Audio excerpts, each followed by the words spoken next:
My girlfriend, Bethany Olson, and I are known as the two pillars of the surgical department. Bethany is an extremely skilled surgeon who has developed her own unique surgical method. Meanwhile, I'm well known for being able to deal with all sorts of complications and side effects, no matter how tough they are. Throughout our 5 years of relationship, Bethany keeps her guard around me to prevent me from learning her techniques. She refuses to let me watch her surgical footage. Even if we end up in the same surgery, she'll always hide the most critical step from me. She does all this simply because she's afraid that I might steal her job. Later on, my mom becomes terribly ill. Only Bethany is capable of performing a life-saving surgery on her. I get down on my knees and beg Bethany desperately to save my mom, yet she refuses to operate on my mom, no matter what. Bethany even sneers at me. It so happens that your mom falls ill at such a right timing, eh? I think you just want me to operate on her right in front of you so that you can learn my techniques. In the end, my mom's heart stops beating in the ICU. When I'm dealing with the post-mortem process, I accidentally overhear Bethany's conversation with a colleague.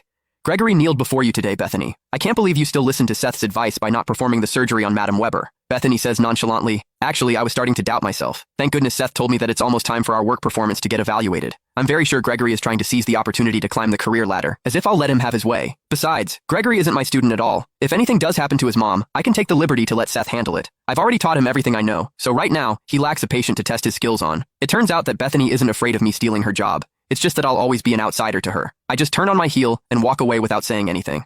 After all, I still have to see my mom off one last time. As for Bethany, she has nothing to do with me the moment she refuses to perform the surgery on my mom. When I brought my mom's ashes back home for the memorial service, my relatives gossiped behind my back. Her son and his girlfriend are both such talented doctors, and Connie still didn't even make it to 60. What a miserable life she had. Another said, who knows what really happened? Gregory's girlfriend didn't even bother coming back with him. Maybe she saw Connie as nothing but a burden, so she didn't bother saving her. Every word felt like another knife twisting in my chest. Right then, my aunt, Annie Weber, stormed over, slapped me, and yelled, Gregory Harrington, your mother gave you everything she had. She raised you alone, worked herself to the bone to put you through university, and even drained her savings to buy you an apartment in the city. How could you do this to her? Tears streamed down my face as everyone pointed fingers. I couldn't defend myself. If I'd listened to my professor and gone into the same specialty as Bethany Olson, Mom might still be alive. Back then, Bethany told me, I want to devote myself to one specialty and become the best at it. You should focus on post-op complications and be the one backing me up. I never imagined those words would come back to haunt me. My phone started ringing nonstop. It was Bethany. I declined, but she kept calling. I was about to block her when I accidentally answered.